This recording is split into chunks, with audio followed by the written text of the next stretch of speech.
because you cited the issue of one man, Nnamdi Kanu, the leader of the separatist group IPOB, whose continued incarceration you see as a clear example of the unfairness of the Nigerian system, because or other separatist agitators from other ethnic groups have been freed, whilst Mr. Kanu, who is Igbo, remains in custody. That was one of your points, was it? That's correct. Well, you see, why we are passionate about the release of Nnamdi Kanu is, one, he was tried to court, and the courts freed him. And we think that his continued incarceration is not fair. Number two, his continued incarceration has led to insecurity, massive insecurity in the Southeast. Because even apart from his supporters, a lot of criminals have caught in on it. And they terrorized the entire 5 southeastern states, that you must sit at home on Monday, sometimes 3 days in a week. The amount of economic loss to the zone is gargantuous. And the loss of lives by these young people who threaten people to stay at home if you dare come out is also in their numbers. Not to talk about the injured and people who lose their property when the youths try to demonstrate their anger. So we believe that his release will bring a lot of succor to the insecurity in the Southeast. And let me even say, this government did not get a lot of votes from the Southeast. And there are things that a government in power can do to win the support of a people. If you see that the people are passionate, that if this man is released, there will be improved security in their place. And the feeling of marginalization and not being treated justly and fairly will have been, to a large extent, curtailed. So we don't, I mean, the president, Ahmed Bola Tinubu, is a die-in-the-wood politician. I am expecting that he will score a political point if he did it for the people of the Southeast. And we are hoping and believing that he will do so. Do you think the Igbos, well, you've sort of answered that question, but do you think the Igbos have been singularly and exclusively marginalized in Nigeria? Or is there a sense in this country that every ethnic group feels alienated from the political class who seem to have formed their own elite ethnic group? In other words, no one apart from politicians like yourself feel they have a real share in the Nigerian project and are likely to identify with their ethnic group first and as Nigerians second as a result of that issue of alienation. In other words, the politicians have created this situation. It is natural. Charles, if somebody is denying you of your fundamental rights, you don't celebrate it. You fight it.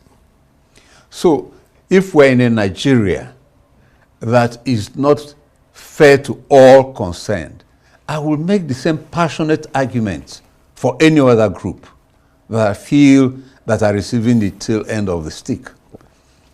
For example, I think that the minorities in the North, in particular the Middle Belt, in the last eight years of the former administration, were so badly hurt for no other reason that some people wanted to take over their land and in the process slaughtered them.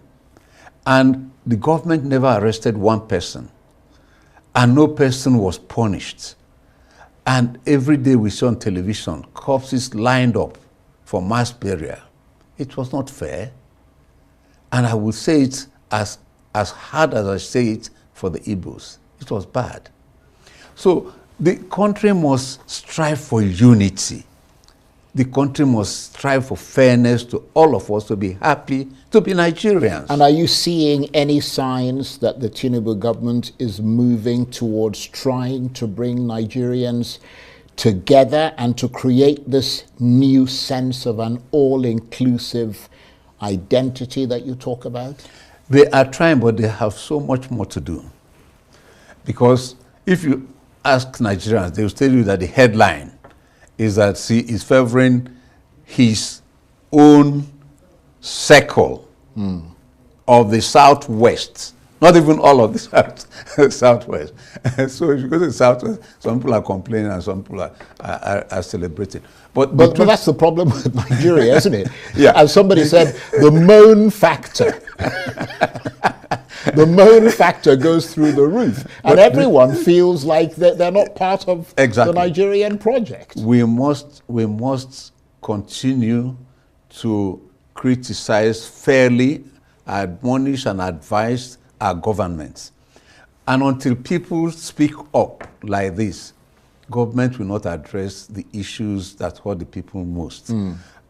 We accept that there is a Tinubu government in Nigeria today. Our business is to support him. Our business is to critique him. Our business is to see him unite all of us to solve the problems of Nigeria, because no one person or tribe can solve it alone. So he must be certain. You know, some other parts of Nigeria have tried to engineer the ebos to support them to fight the Tinubu administration. And we in Okwesilieze, we say, no, we have a sitting president. We're not going to fight him. We're just going to make sure that we let him know our own problems and address them, and know the problems of Nigeria and address the problems of Nigeria. You mentioned earlier that your primary constituency is Enugu State and the Southeast. Would it help if Nigerians were able to think first as Nigerians and second as Igbo, Yoruba, Hausa, Fulani, Ijaw, Efik, or whatever, Urobo? If so, how might this be achieved? It will be achieved as long as we decide that we're our brother's keepers. And that if you are holding central power in Nigeria, you must be detribalized. If you are not detribalized, you cannot unite the country. Once you speak for your tribe alone, when you are holding central authority, you are dividing the country. So our leaders must be detribalized. Their leaders must not be sectional in their religious leanings or in any other form at all. That is the only way to reunite Nigeria. And Nigerians are not stupid.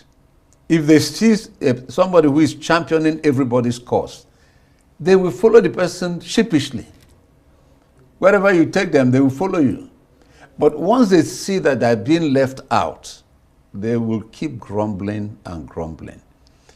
And let me also say that one of the solutions, apart from that the leader must be detribalized, is that we want a leader who will go for restructuring of Nigeria. Very, very important. Why? Because what we are operating now is hurting the economy so bad. We have a feeding bottle that is drying up in the form of crude oil, trying to feed 37 babies, 36 states and FCT, with milk that is drying up. But we would like at least 3 major centers of development where people are using the God-given natural resources in their place to fend for themselves. But they're not doing so. They're just waiting at the end of the month, federal government to bring money. And that has made a major difference in our economic fortunes. It was not like this in the First Republic when we had the zones.